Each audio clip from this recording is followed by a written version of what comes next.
আসসালামু আলাইকুম প্রিয় শিক্ষার্থীরা, আশা করি সবাই অনেক বেশি ভালো আছো। যারা এখন ক্লাস 9-এ আছো, 10-এ আছো অথবা এসএসসি পরীক্ষার্থী, জেনারেল বোর্ডের শিক্ষার্থী অথবা মাদ্রাসা বোর্ডের শিক্ষার্থী যারাই হও, সবার উদ্দেশ্যে আমি পদার্থবিজ্ঞান এসএসসি 2026 সালে বাংলাদেশ মাদ্রাসা বোর্ডে যে প্রশ্নটা এসেছিল সেটার এমসিকিউগুলো সমাধান করে দিচ্ছি। এই এমসিকিউগুলো আমি এমনভাবে সমাধান করে দিচ্ছি যাতে যে এমসিকিউগুলো আসছে সেগুলো তো পারোই, প্লাস এইটার মতো যদি সিমিলার অন্য কোনো এমসিকিউ আসে সেটাও যাতে পারো, ওই টাইপের ইনফরমেশনগুলো দিয়ে দেওয়ার চেষ্টা করতেছি। তো তোমার কাজ হচ্ছে তুমি এই ক্লাসটা দেখবা এবং এই ক্লাসটা পরবর্তীর জন্য সেভ করে রাখবা। যদি এখন সময় না থাকে তাহলে পরে দেখবা, ক্লাসটা ডেফিনেটলি দেখবা, দেখে নিজে নিজে অ্যান্সার করার চেষ্টা করবে এমসিকিউগুলো। যদি পারো কংগ্রাচুলেশন, যদি না পারো ভাইয়া যেভাবে বলবো একটু শিখে ফেলবা, মনে রাখবা অথবা স্লাইডটা ডাউনলোড করে রাখবা, লিখে রাখবা, যাই করো করো।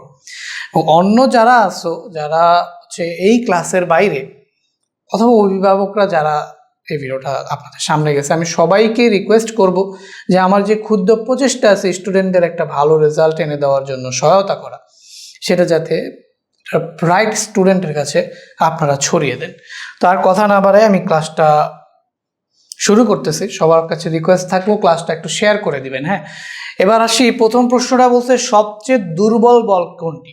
তো এখানে অপশনগুলোতে যেগুলো দেখতে পাচ্ছি সেগুলো হচ্ছে আমাদের মৌলিক বল। আমরা জানি মৌলিক বল হচ্ছে গিয়ে আমাদের চারটা: মহাকর্ষ বল, দুর্বল নিউক্লিয় বল, সবল নিউক্লিয় বল, তড়িৎচুম্বকীয় বল। সবগুলোই মাশাআল্লাহ অপশনে আছে। তো আমাদের বলছে সবচেয়ে দুর্বল বল কোনটি। তো সবচেয়ে দুর্বল বলটা হচ্ছে আমাদের মহাকর্ষ বল। তো এটা মনে রাখার জন্য আমি একটা সিরিয়াল বলে দিই। সো 1 নম্বরে হচ্ছে মধুতস। মধুতস, এই কথাটা মনে রাখবা, মধুতস এই ওয়ার্ডটা মনে রাখবা জাস্ট। তো এই মধুতস, হচ্ছে মহাকর্ষ বল, এখানে দেখতে পাচ্ছ হচ্ছে মহাকর্ষ বল।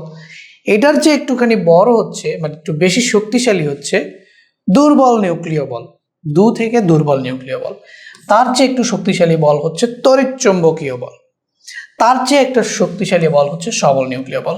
তো এই যে চারটা মৌলিক বলের নাম এবং তাদের শক্তিমাত্রার ক্রম এই মধুতস কথাটার মাধ্যমে মনে রাখা যায়। আশা করি সবাইকে বুঝাইতে পারছি আমি এটা। এবার আসি 2 নম্বর প্রশ্নটা।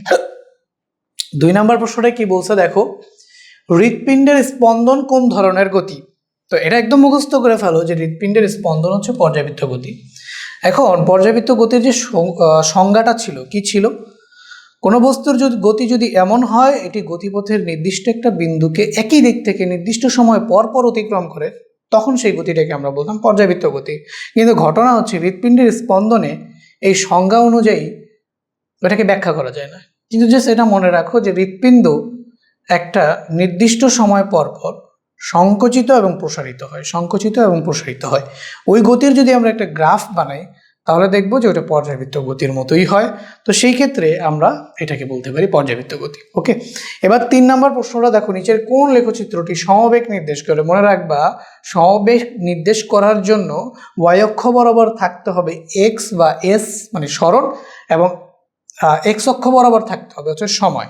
তাহলে সরণ বনাম সময়ের যে গ্রাফটা উপরের দিকে যাবে সেটাই হবে আমাদের বেগ। তাহলে দেখো তো, ফার্স্ট অফ অল সবগুলো গ্রাফে সরণ বনাম সময় আছে।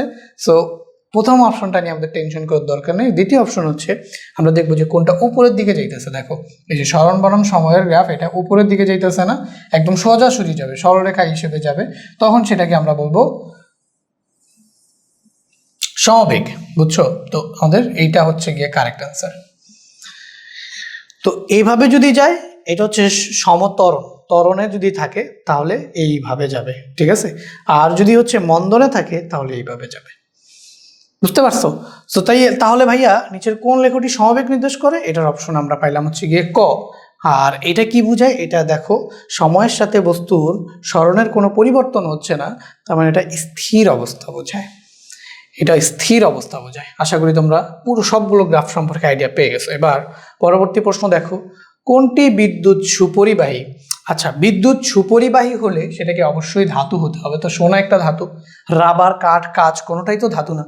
সোনা একটা ধাতু, তাহলে এটা বিদ্যুৎ সুপরিবাহী। এরকম আরো কি কি ধাতু আছে, ধরো রূপা একটা ধাতু, কপার বা তামা একটা ধাতু, তারপর হচ্ছে তোমার দস্তা, জিঙ্ক, এই টাইপের যে ধাতুগুলো, অথবা ধরো আয়রন একটা ধাতু, লোহা, হ্যাঁ, সো এই টাইপের যে জিনিসপাতিগুলো আছে, অথবা ধরো অ্যালুমিনিয়াম একটা ধাতু, এগুলো হচ্ছে তোমার বিদ্যুৎ পরিবহন করে, কম করে বেশি করে কিন্তু বিদ্যুৎ পরিবহন করে।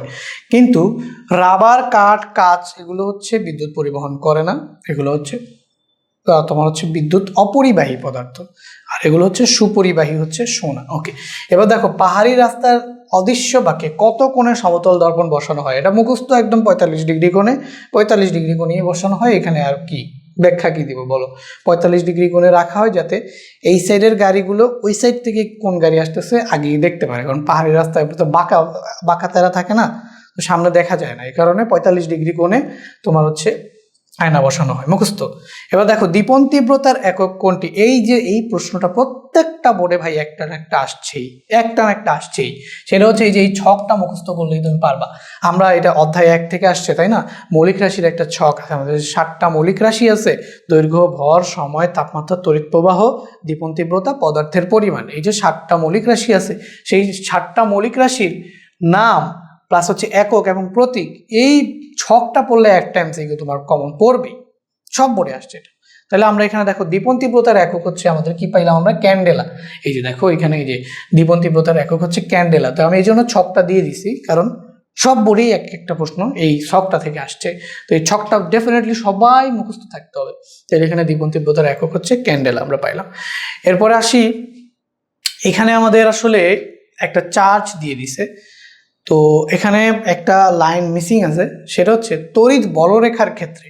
তো এখানে একটা জিনিস অ্যাড হবে, সেটা হচ্ছে তড়িৎ বলরেখার ক্ষেত্রে, ঠিক আছে? এই চিত্র দিয়ে আমাদের তড়িৎ বলরেখার ক্ষেত্রে এই কথাটা হবে যে তড়িৎ বলরেখার ক্ষেত্রে পৃষ্ঠ থেকে নির্গত হয়। হ্যাঁ, তড়িৎ বলরেখা পৃষ্ঠ থেকে নির্গত হয়, ঠিক আছে, প্রথম অপশন কারেক্ট।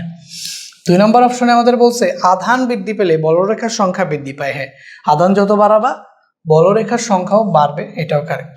কাছাকাছি হলে তড়িৎ প্রাবল্য বৃদ্ধি পায়। হ্যাঁ, যদি তুমি বলরেখাগুলো কাছাকাছি হয় তাহলে তড়িৎ প্রাবল্যের মান বেড়ে যাবে। তাহলে তিনটাই আসলে আমাদের কারেক্ট লেখা যায়, তার মানে আমাদের এখানে কারেক্ট আনসার হচ্ছে ঘ। এবার দেখো একটি অবতল দর্পণের বক্রতার ব্যাসার্ধ হচ্ছে 30 সেন্টিমিটার, ফোকাস দূরত্ব কত?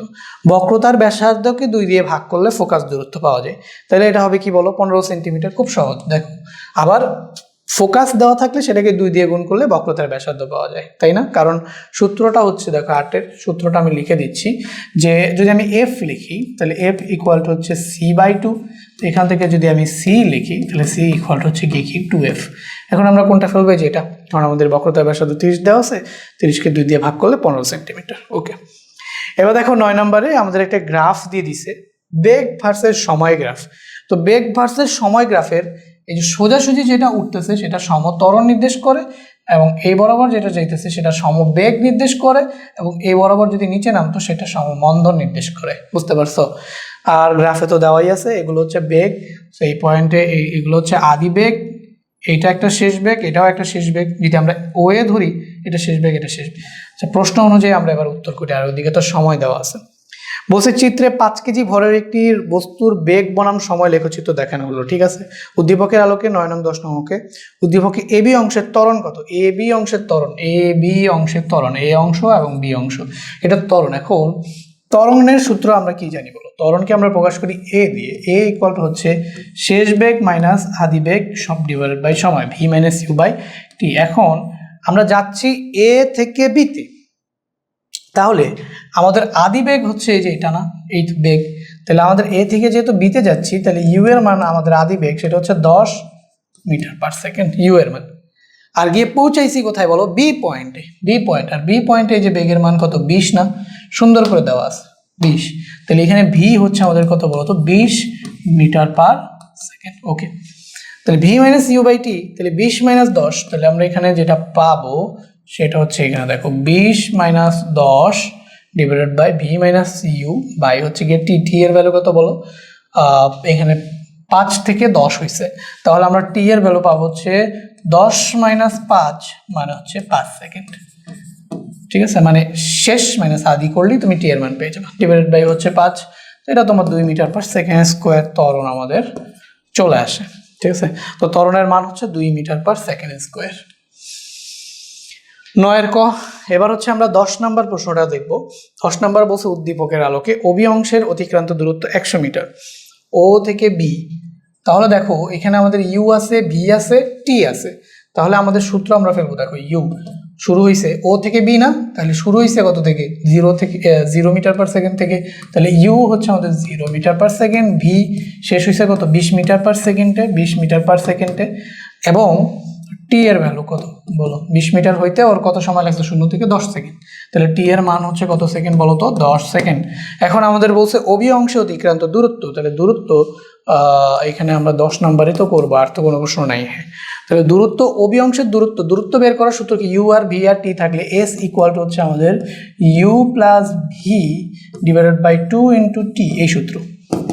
এখন ইউ এর ভ্যালু কত বলো, 0 প্লাস বি এর ভ্যালু 20/2 ইন্টু টি এর ভ্যালু হচ্ছে 10, 20/2 10, 10 10 এটা 100 মিটারই আসে। তার মানে এটা ঠিক আছে, অবি অংশে অতিক্রান্ত দূরত্ব হচ্ছে 100 মিটার। বিসি অংশে প্রযুক্ত বল 0। আচ্ছা, এই যে বি থেকে সিতে বলের মান 0, এটা আসলে সত্যি কথা। কেন? কারণ বস্তুটা চলতেছে হচ্ছে সমবেগে। সমবেগে তো ত্বরণ থাকে না। এই যে সমবেগে, যেহেতু বস্তুটা এখানে সমবেগ নির্দেশ করে, ত্বরণ হবে 0 মিটার পার সেকেন্ড। তুমি করে দেখো, 0 মিটার পার সেকেন্ড স্কোয়ার। তুমি করে দেখো, এটা হচ্ছে আদি বেগ 20, শেষ বেগও কি 20, বিতেও বেগ 20, সিতেও বেগ 20, তো ত্বরণ আসবে 0। ত্বরণ যদি 0 আসে তাহলে বলের মান কি, F equal to M into A না, এম ইন্টু এ, তার মানে এটাও কি আসবে 0। তাহলে বিসি অংশে প্রযুক্ত বল কি, 0। 3 নম্বর বলছে বস্তুটি ও থেকে সি পর্যন্ত সমত্বরণে চলছে। ও থেকে সি পর্যন্ত কি সমত্বরণে চলছে বলো? ও থেকে এ এবং বি সমত্বরণে চলছে, বি থেকে সিতে আবার সমবেগে চলছে। বাট এখানে বলছে বস্তুটি ও থেকে সি পর্যন্ত সমত্বরণে চলছে, এটা কারেক্ট অ্যান্সার হবে না। তাহলে কারেক্ট অ্যান্সার হচ্ছে আমাদের 1 এবং 2, ক হবে আমাদের কারেক্ট অ্যান্সার। আশা করি এতটুকু বুঝছো। পরবর্তী প্রশ্ন, এখানে দেখো তড়িৎচুম্বক তরঙ্গের উদাহরণ কোনটি? দেখো তড়িৎচুম্বক তরঙ্গের উদাহরণ হচ্ছে গিয়ে আলোক তরঙ্গ। অন্য একটা বোর্ডেও এটা আসছিল, আমার বোর্ডের নামটা মনে নেই। তাহলে তড়িৎচুম্বক তরঙ্গ হচ্ছে গিয়ে আমাদের আলোক তরঙ্গ। আলো একটি তড়িৎচুম্বক তরঙ্গ। ওকে, এবার দেখো 12 নম্বর হচ্ছে 0 ডিগ্রি সেলসিয়াস তাপমাত্রায় শব্দের বেগ 330 মিটার পার সেকেন্ড হলে 27 ডিগ্রি সেলসিয়াস তাপমাত্রায় বায়ুতে শব্দের বেগ কত? এই টাইপের প্রশ্ন আসলে শর্টকাট দিয়েও করা যায়, আর ডিরেক্ট প্রসিডিউরই তোমাদের বলে দিই।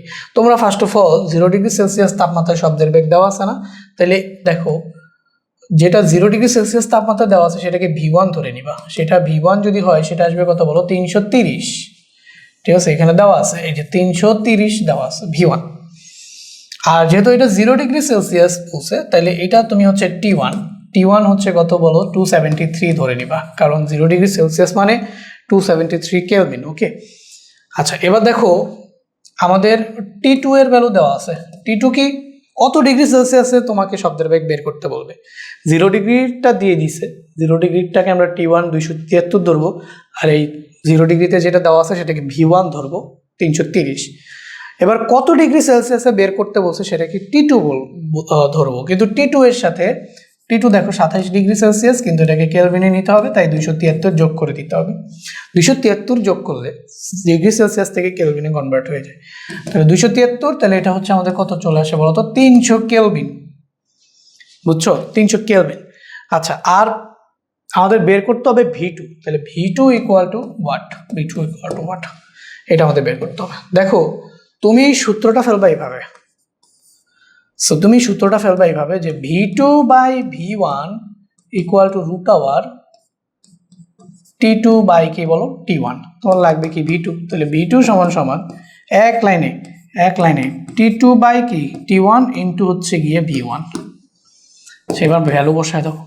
তো T2 এর ভ্যালু কত বলো, T2 এর ভ্যালু তুমি পাইছো 300, তো এখানে 300। T1 এর ভ্যালু পাইছো তুমি 273, এখানে 273, এবং V1 এর ভ্যালু পাইছো হচ্ছে তুমি 330। আচ্ছা, এটাকে ক্যালকুলেট করলে দেখো এখানে 300 বাই হচ্ছে 273, এটাকে করব রুট, তার সাথে 330কে করব হচ্ছে মাল্টিপ্লাই, তাহলে 345.93, 345.93 মিটার পার সেকেন্ড। যেহেতু বেগের একক মিটার পার সেকেন্ড, তাহলে এটা মিটার পার সেকেন্ড। দেখো 345.93 মিটার পার সেকেন্ড। এবার আসো, বৃত্তাকার পথে ঘূর্ণায়মান একটি বস্তু ক্রমাগত দিক পরিবর্তন করবে। হ্যাঁ, বৃত্তাকার পথে যেহেতু ঘুরতেছে ক্রমাগত কি করবে, দিক পরিবর্তন করবে। ঠিক আছে, এবার হচ্ছে ত্বরণ সৃষ্টি করবে। ঠিক আছে, যদি সুষম দ্রুতিতে চলেও তাও বস্তুটা যেহেতু একটা দিক পরিবর্তন করতেছে, তাহলে এখানে ত্বরণ সৃষ্টি হবে। হয় নর্মাল ত্বরণ, না হয় কেন্দ্রমুখী ত্বরণ, যেটাই হোক ত্বরণ সৃষ্টি হবে ডেফিনেটলি। এবার বলছে অসম দ্রুতিতে চলবে, এটা নির্দিষ্ট না, সুষম দ্রুতিতেও চলতে পারে, অসম দ্রুতিতেও চলতে পারে, তাই না, দুইভাবেই চলতে পারে। বাট একটা বলে দিচ্ছি শুধু অসম দ্রুতিতে চলবে, তো এটা কারেক্ট না। সুষম তো হইতে পারে, তো নির্দিষ্ট করে তো বলা যাবে না। তো আমাদের কারেক্ট আনসার হিসেবে আমরা 2 এবং 1 ও 2 কে দিতে পারি, 1 ও 2, গ 1 ও 2। এবার দেখো 14 নম্বর প্রশ্নটা কি বলছে, নিচের কোনটির উপর বাতাসের শব্দের বেগ নির্ভর করে। তো বাতাসের শব্দের বেগে নির্ভরশীলতার মধ্যে আমরা প্রধান দুইটা নির্ভরশীলতা পাই। দেখো 14 নম্বর আমরা যদি দেখি যে আমরা বাতাসের শব্দের বেগ v is proportional to t, তার মানে √t, তাপমাত্রার বর্গমূলের সমানুপাতিক, এটা একটা পাই। আরেকটা পাই হচ্ছে v is proportional to 1/√ρ, এটা একটা পাই। তার মানে বাতাসের শব্দের বেগ ঘনত্বের বর্গমূলের ব্যস্তানুপাতিক। ঠিক আছে, সো এখানে আমাদের ওই দুইটা অপশনের একটাও নাই, কিন্তু একটা জিনিস আছে, সেটা হচ্ছে গিয়ে কি দেখো তো, শুষ্কতা। নিচের কোনটির উপর বাতাসের শব্দের বেগ নির্ভর করে, সেটা হচ্ছে গিয়ে শুষ্কতা। তো এটা একটু আমি তোমাদের ব্যাখ্যা করে বলি যে দেখো, বাতাস যদি শুষ্ক থাকে মানে শুকনা থাকে, তাহলে বাতাসের ঘনত্ব হয় বেশি। যদি ঘনত্ব বেশি হয় তাহলে বেগ হবে কম। তাহলে আমি তোমাকে বলি, দেখো এখানে বাতাস থাকতে পারে হচ্ছে গিয়ে শুষ্ক, বাতাস যদি থাকে শুষ্ক তাহলে ঘনত্ব কম হবে, ঘনত্ব বেশি হবে, ঘনত্ব হবে বেশি। বাতাস যদি থাকে শুষ্ক তাহলে ঘনত্ব থাকবে হচ্ছে বেশি, আর এই ঘনত্ব যদি বেশি হয় তাহলে বেগের মান কি হয়ে যাবে, কমে যাবে, কারণ এটা ব্যস্তানুপাতিক সম্পর্ক, তাই না। তাহলে ঘনত্ব বেশি হলে বেগ কম, ঘনত্ব বেশি হলে বেগ কি হবে বলতো, কম। তার মানে বাতাস যত শুকনা বেগ তত কম। ঠিক আছে, আবার দেখো বাতাস যদি ভেজা থাকে মানে জলীয় বাষ্পের পরিমাণ বেড়ে যায়। বাতাস ভেজা মানে কি, বাতাসে জলীয় বাষ্পের পরিমাণ বেড়ে যাওয়া। তাহলে বাতাসে জলীয় বাষ্পের পরিমাণ বেড়ে গেলে ঘনত্ব যায় হচ্ছে কমে, ঘনত্ব যায় কি বলতো, কমে। আর ঘনত্ব যখন কমে যায় বাতাসের শব্দের বেগ যায় বেড়ে, তাহলে বেগ হবে বেশি, বেগ হবে বেশি। ঠিক আছে, তাহলে শুষ্ক বাতাস ঘনত্ব বেশি বেগ কম, শুষ্ক বাতাস ঘনত্ব বেশি বেগ কম, ভেজা বাতাস ঘনত্ব কম বেগ বেশি। মুখস্থ করে ফেলো, খুবই ইম্পর্টেন্ট একটা এমসিকিউ তোমার জন্য হতে যাচ্ছে। এবার দেখো 15 নম্বর, ঘর্ষণ আছে বলেই প্যারাশুট দিয়ে নিচে নামা যায়। হ্যাঁ, আসলে প্যারাশুট তোমার বাতাসের বাধাকে কাজে লাগিয়ে নিচে নামে, তাহলে এই যে ঘর্ষণ আসে বলেই প্যারাশুট দিয়ে নিচে নামা যায়, 1 নম্বর ঠিক আছে। 2 নম্বর হচ্ছে কলম দিয়ে খাতায় লেখা যায়। হ্যাঁ, কলম যখন আমাদের হাতে থাকে তখন ঘর্ষণ আসে বলে কলমটাকে আমরা ধরে রাখতে পারি, নাইলে পিছলে কলম আমাদের হাত থেকে ছুটে যেত। তাহলে প্যারাশুট দিয়ে নিচে নামা যায়, কলম দিয়ে খাতায় লেখা যায়, রাস্তায় গাড়ি চলতে পারে। হ্যাঁ, ঘর্ষণের কারণেই যখন একটা গাড়িকে ব্রেক করা হয় গাড়িটা থেমে যায়, আর নাহলে গাড়িটা পিছলে চলতে থাকতো। তাহলে ঘর্ষণ আছে বলেই রাস্তায় গাড়ি চলতে পারে। এখানে আমাদের কারেক্ট আনসার হবে কি বলতো, ঘ সবগুলা। এবার আসো, কোনটি নবায়নযোগ্য শক্তির উৎস। এখন নবায়নযোগ্য শক্তি হচ্ছে যেই শক্তিটা পুনরায় ব্যবহার করা যায়, মানে বা যেই শক্তির উৎস তোমার সহজে একেবারেই নিঃশেষ হয়ে যায় না, সেটাই হচ্ছে আমাদের কি নবায়নযোগ্য শক্তি। সো এইগুলোর ভিতরে দেখো, গ্যাস একদিন শেষ হয়ে যাবে, কয়লা একদিন শেষ হয়ে যাবে, নিউক্লিয়ার একদিন শেষ হয়ে যাবে, কিন্তু জিওথার্মাল এটা কোনদিন শেষ হবে না। এখন জিওথার্মাল কি, পৃথিবীর অভ্যন্তরে আমাদের কিন্তু একটা দেখবা, তোমরা যদি সমাজেও পড়ো, হ্যাঁ আমাদের যে বাংলাদেশের বিশ্ব পরিচয় আছে না, ওইটাতেও পড়ো, এবার অধ্যায় 3-এও তুমি পাবা যে পৃথিবী ভেতরে আমাদের হচ্ছে গলিত লাভা বা ম্যাগমা থাকে, যেখান থেকে আমরা তাপ পাই। সেই তাপটা পৃথিবী যতদিন আছে সেই পর্যন্তই থাকবে ধারণা করা হয়, আর ওই তাপটাকেই বলা হচ্ছে জিওথার্মাল। এবং ওইটা দিয়ে যদি আমরা শক্তিতে রূপান্তর করতে পারি তাহলে সেটা আমাদের একটা নবায়নযোগ্য শক্তি হবে। যাই হোক, এটা খুবই একটা ইম্পর্টেন্ট প্রশ্ন ছিল, কারণ অনেকগুলো বোর্ডে আমি দেখছি এটা আসতে, তোমাদেরও আসতে পারে। যে এই যে দেখো ছকটা সুন্দর করে আমি একদম সুন্দর করে চিত্র সহকারে তোমাদের এটা আমি দিয়ে দিছি। তোমাদের কাজ হচ্ছে তোমরা জাস্ট এটাকে লিখে নাও, অথবা স্ক্রিনশট দিয়ে নাও, অথবা ফ্লাইট ডাউনলোড করে নাও, যেমনি নাও, এই ছকটা তোমার মুখস্থ থাকতে হবে 1 মার্কের এমসিকিউ এর জন্য। আশা করি তোমাদের বুঝাইতে পারছি। এরপরে পরবর্তী প্রশ্নে দেখো, এখানে আমাদের একটা তরঙ্গ দেওয়া আছে। তোমরা দেখতেছো যে এটা একটা অনুদৈর্ঘ্য তরঙ্গ, ঠিক আছে। তো অনুদৈর্ঘ্য তরঙ্গের কয়টা তরঙ্গ দেওয়া আছে সেটা আগে আমরা একটু দেখি। এখানে দেখতে পাচ্ছ একটা সংকোচন, একটা প্রসারণ, ঠিক আছে। এই যে এগুলো দিয়ে সংকোচন বোঝায়, এটা দিয়ে প্রসারণ বোঝায়। তো এইটা একটা সংকোচন, এটা একটা প্রসারণ, এটা একটা সংকোচন, এটা একটা প্রসারণ। এখন একটা সংকোচন একটা প্রসারণ নিয়ে একটা তরঙ্গ। তো এখানে তরঙ্গ আছে কয়টা? 3টা। তাহলে আমরা তরঙ্গ সংখ্যাকে প্রকাশ করি হচ্ছে n দিয়ে, তাহলে n এর ভ্যালু হচ্ছে 3। ওকে, এবং বলছে এই তরঙ্গগুলোর টোটাল অতিক্রান্ত দূরত্ব দেওয়া আছে 36 সেন্টিমিটার, ঠিক আছে।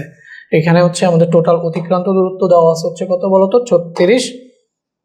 আচ্ছা, এটা হচ্ছে আমাদের কি জানি, এটা হচ্ছে আমাদের n এর ভ্যালু, ঠিক আছে। আর এখানে আমরা দেখতে পাচ্ছি যে একটা তরঙ্গ দৈর্ঘ্যে মানে একটা তরঙ্গের তরঙ্গ দৈর্ঘ্য হচ্ছে গিয়ে ল্যামডা। এখানে 3টা তরঙ্গ আছে, তাহলে তরঙ্গ দৈর্ঘ্য ল্যামডা হলে তাহলে 3 ল্যামডা। আর এই 3 ল্যামডায় অতিক্রান্ত দূরত্ব হচ্ছে 36 সেন্টিমিটার, 36 সেন্টিমিটার, সেটা আমি এখানে লিখে নিলাম। ওকে, এবার আমি দেখো এবি দূরত্ব অতিক্রম করতে, মানে পুরো তরঙ্গটা 3টা তরঙ্গ অতিক্রম করতে যে সময় সেটা হচ্ছে 0.1 সেকেন্ড। তাহলে আমাদের এই যে টি সেটা হচ্ছে গিয়ে কি বলতো? 0.1 সেকেন্ড। ওকে, স্মল টি, দুইটা টি থাকতে পারে। একটা হচ্ছে পর্যায়কাল, একটা কম্পন দিতে যে সময় লাগে সেটা হচ্ছে পর্যায়কাল, যেটা কি হচ্ছে ক্যাপিটাল ডি দিয়ে প্রকাশ করে, সেটা আমাদের দেয় নাই। আরেকটা টি আছে, সেটা হচ্ছে কয়টা কম্পনে বা কয়টা তরঙ্গের সময়। যেমন এখানে 3টা তরঙ্গের সময় দেওয়া আছে, সেটাকে আমরা বলবো স্মল টি। যদি n সংখ্যক তরঙ্গের সময় হয় সেটা হচ্ছে স্মল টি, আর একটা তরঙ্গের সময় হলে সেটা হচ্ছে ক্যাপিটাল টি, যেটা দেয়নি, ঠিক আছে। আমি কেন বলতেছি দেখো, এখানে বলছে তরঙ্গটির কম্পাঙ্ক কত। এখন কম্পাঙ্ক বের করার সূত্র হচ্ছে 2টা। আমি এখানে 17 নম্বরটা করতেছি। দেখো, কম্পাঙ্ক বের করার সূত্র হচ্ছে 2টা, f = 1/T, যেটা পর্যায়কাল। যদি এটা দিয়ে দিত তাহলে হয়ে যেত খুব সহজে। আর যদি পর্যায়কাল না দিয়ে n সংখ্যক তরঙ্গের সময় দিয়ে দেয় তাহলে এটা হবে কি ভাইয়া? n/t। তো ভাইয়া n আছে, স্মল টি আছে, ঠিক আছে। তো আমরা কোন সূত্রটা বসাবো? আমরা এই সূত্রটা বসাবো। সুতরাং f সমান হচ্ছে আমাদের কি বলতো? n/t। তো n এর মান কত? n এর মান হচ্ছে 3, আর t এর মান কত? t এর মান হচ্ছে 0.1। তো এটা তোমার 30 হার্টজ চলে আসবে। তো আমাদের কারেক্ট অ্যান্সার হিসেবে আমরা এখানে দাগাবো 30 হার্টজ। ওকে, এবার আসো উদ্দীপকের তরঙ্গের ক্ষেত্রে তরঙ্গ দৈর্ঘ্য 12 সেন্টিমিটার কিনা। তাহলে তরঙ্গ দৈর্ঘ্যকে কি ধরছি? ল্যামডা। তাহলে 3 ল্যামডা যদি 36 সেন্টিমিটার হয়, দেখো 18 নম্বর অপশন এ, 1 নম্বর আই নম্বর অপশন। তাহলে এই যে 3 ল্যামডা সমান হচ্ছে যদি 36 সেন্টিমিটার হয়, ল্যামডা ধরছি একটা তরঙ্গ দৈর্ঘ্য, তরঙ্গ আছে 3টা, তাহলে টোটাল দূরত্ব হবে 3 ল্যামডা 36 সেন্টিমিটার। তো এখান থেকে দেখতেই পাচ্ছ যে ল্যামডা ইকুয়াল টু হবে হচ্ছে 12 centimetre. Lambda equal to 12 centimetre হবে অপশন 1 কারেক্ট। অপশন 2 হচ্ছে তরঙ্গ বেগ। তাহলে তরঙ্গ বেগের সূত্র হচ্ছে v = f × ল্যামডা। বুঝছো? f এর মান আমাদের দেওয়া আছে।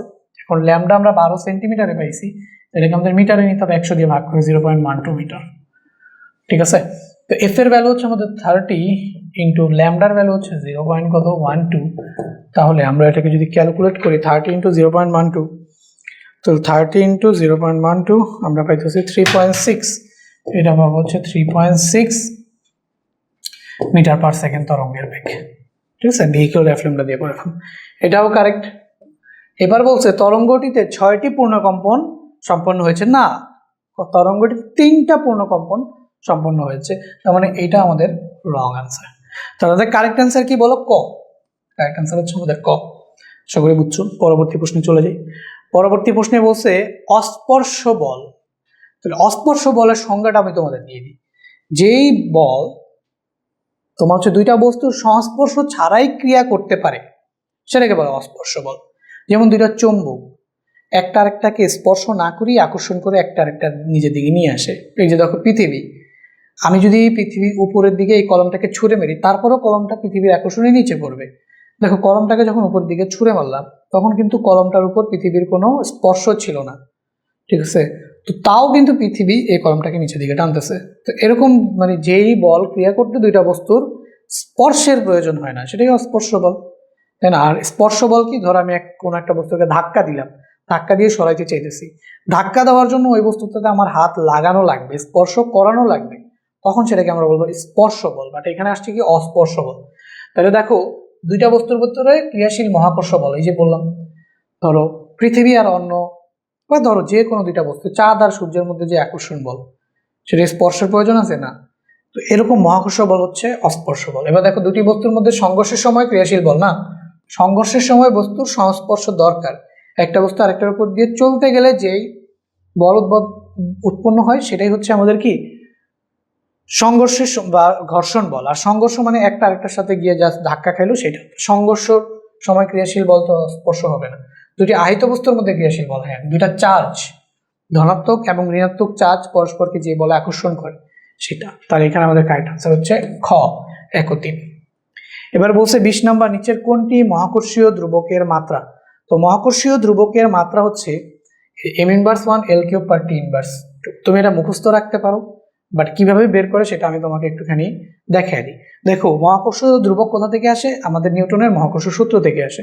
তাহলে নিউটনের মহাকর্ষ সূত্রটা হচ্ছে F = হচ্ছে Gm1m2/d²। তো এই G হচ্ছে মহাকর্ষীয় ধ্রুবক। তাহলে এই মহাকর্ষীয় ধ্রুবকটাকে তুমি এখানে রাখো, রেখে বাকি সব ওই পাশে পাঠিয়ে দাও। তাহলে Fd²/m1m2 আসবে। তাহলে এখানে আমাদের আসবে Fd²/m1 ইন্টু কি বলতো m2। এখন F এর মাত্রা, সবগুলোর মাত্রা বসাবো। F এর মাত্রা হচ্ছে আমাদের m Lt−2, m Lt−2। D এর মাত্রা হচ্ছে L², m1 এর মাত্রা হচ্ছে m, m2 এরও মাত্রা হচ্ছে m। তো এইখানে একটা m আর এখানে একটা m কাটা, আর এই m এর উপর পাওয়ার লেখা যায় 1। তাহলে আমাদের থাকতেছে কি দেখো, এই mটা তো কাটা চলে গেল এটার সাথে, তাহলে থাকতেছে L3। তাহলে এখানে থাকতেছে L3, এখানে থাকতেছে T−2, এখানে থাকতেছে T−2। এই m1 নিচে আছে, উপরে আনলে m⁻⁻1 হয়ে যাবে। তাহলে উপরে আনলে আমাদের m⁻, এখানে একটা -1 হয়ে যাবে। তাহলে আমরা আলটিমেটলি লিখতে পারি যে ভাইয়া m⁻⁻1 L3 কি হলো, আচ্ছা L3 m⁻⁻1 L3 T⁻², m⁻⁻1 L3 T⁻²। কিভাবে আসছে সেটা দেখাই দিলাম, মুখস্থ রাখতে পারো অথবা এই নিয়মটা শিখে ফেলতে পারো। এবার আসো নিচের কোনটির তরঙ্গ দৈর্ঘ্য বেশি? এটা মুখস্থ করার জন্য এটা রাখছি। দেখো একটু ছন্দ মনে রাখবা। ছন্দটা হচ্ছে remember my instruction visible under X-ray glass. Remember মানে হচ্ছে রেডিও ওয়েভ মানে বেতার তরঙ্গ, মাইক্রোওয়েভ মাই মানে হচ্ছে মাইক্রোওয়েভ, ইনস্ট্রাকশন মানে হচ্ছে ইনফ্রারেড রশ্মি, ভিজিবল মানে হচ্ছে দৃশ্যমান আলোকরশ্মি বা ভিজিবল লাইট, আন্ডার মানে হচ্ছে আলট্রাভায়োলেট রে, এক্স রে মানে এক্স রে, গামা রে মানে হচ্ছে গামা রশ্মি। তাহলে দেখো যতই উপর থেকে নিচে নামবো তরঙ্গ দৈর্ঘ্য উপরের গুলা বেশি, নিচের গুলা কম। এখন আমাদের বলছে নিচের কোনটি তরঙ্গ দৈর্ঘ্য বেশি, যেটা উপরে আছে। দেখো গামা, দেখো এখানে গামা কোথায় আছে, এই যে গামা হচ্ছে সবার নিচে, তাহলে এটা তরঙ্গ দৈর্ঘ্য সবচেয়ে ছোট, তাই না? রেডিও, এই যে রেডিও ওয়েভ সবার উপরে আছে, তাহলে এটার তরঙ্গ দৈর্ঘ্য সবচেয়ে বেশি, ঠিক আছে? রেডিও ওয়েভ সবার উপরে আছে, যে রেডিও, ঠিক আছে? রিমেম্বার না, এটা রেডিও বা বেতার তরঙ্গ সবার উপরে আছে, তো এই জন্য এটার তরঙ্গ দৈর্ঘ্য হবে সবচেয়ে বেশি। বুঝছো না? ওকে, নেক্সট 22 নাম্বার বলছে 10 কেজি ও 5 কেজি ভরের দুটি বস্তু যথাক্রমে 5 মিটার/সেকেন্ড ও 4 মিটার/সেকেন্ড বেগে পরস্পরের বিপরীত দিকে চলে সংঘর্ষে লিপ্ত হয়ে মিলিত অবস্থায় চলতে থাকে, বস্তুদ্বয় মিলিত বেগ বের করো। তো ভাইয়া এখানে আমরা আগে চিত্রটা আঁকতে হবে। দেখো এটা মনে করো হচ্ছে একটা বস্তু, সেটা m1 ধরলাম। তো m1 হচ্ছে আমাদের 10 কেজি ভরের বস্তু, ওকে। আচ্ছা এরপরে দেখো m2 5 কেজি ভরের বস্তু। সো এখানে আমি আরেকটা বস্তু নিলাম, সেটাকে বললাম হচ্ছে m2 = হচ্ছে 5 কেজি ভরের বস্তু। তাহলে 10 কেজি এবং 5 কেজি ভরের দুটি বস্তু যথাক্রমে 5 মিটার/সেকেন্ড এবং 4 মিটার/সেকেন্ড বেগে পরস্পর বিপরীত দিকে চলে। তাহলে এইটা হচ্ছে কি আমাদের u1। সো u1 হচ্ছে 5 মিটার/সেকেন্ড, আর এটা হচ্ছে আমাদের u2।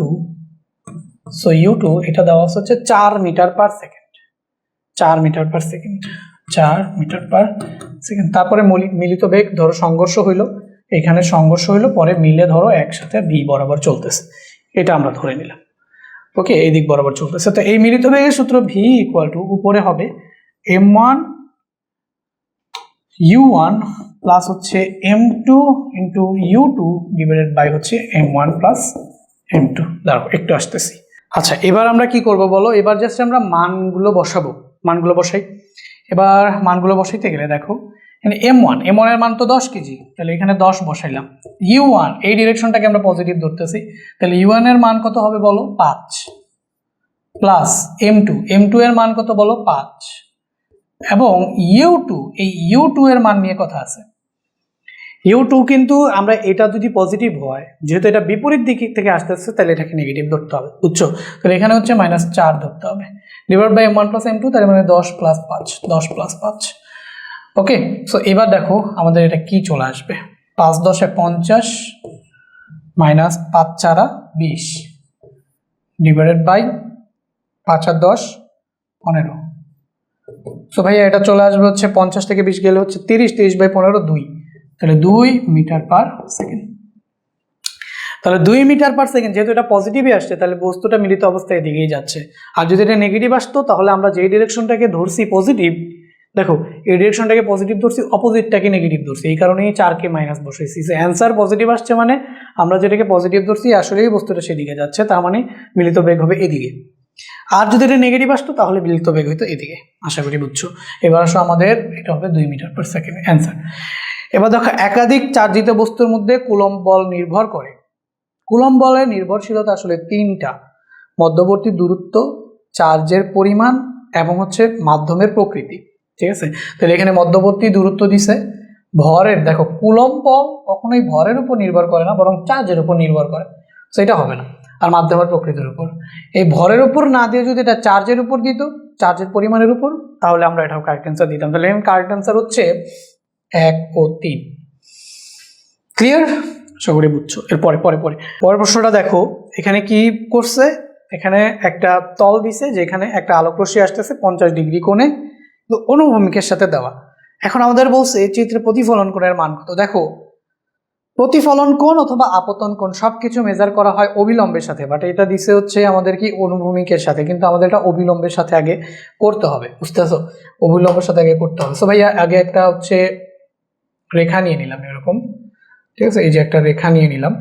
সো এই রেখার সাথে একটা লম্ব রেখা আমাদের আঁকতে হবে। সো এই যেটার সাথে একটা লম্ব রেখা এঁকে নিলাম। সো এটাই হচ্ছে আমাদের অবিলম্ব, বুঝতে পারছো?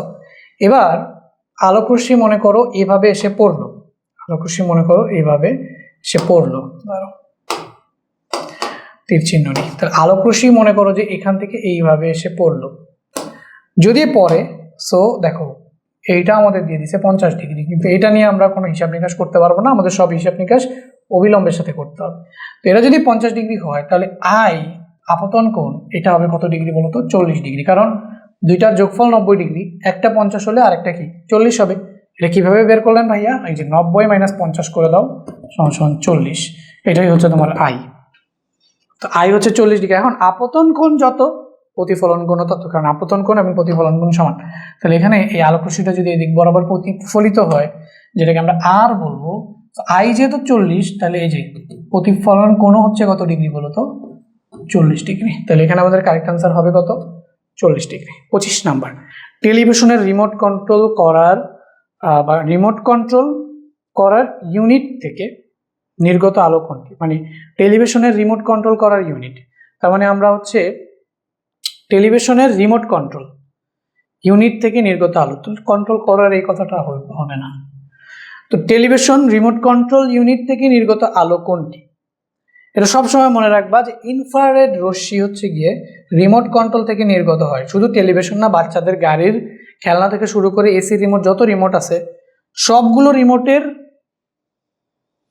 থেকে নির্গত যে হচ্ছে তোমার আলোক রশ্মি আসে সেটা হচ্ছে ইনফ্রারেড, বুঝছো? ইনফ্রারেড রশ্মি মনে থাকবে, ঠিক আছে। সো এর সাথে আমাদের এই মাদ্রাসা বোর্ডের প্রশ্নগুলো সলভ করা শেষ হলো।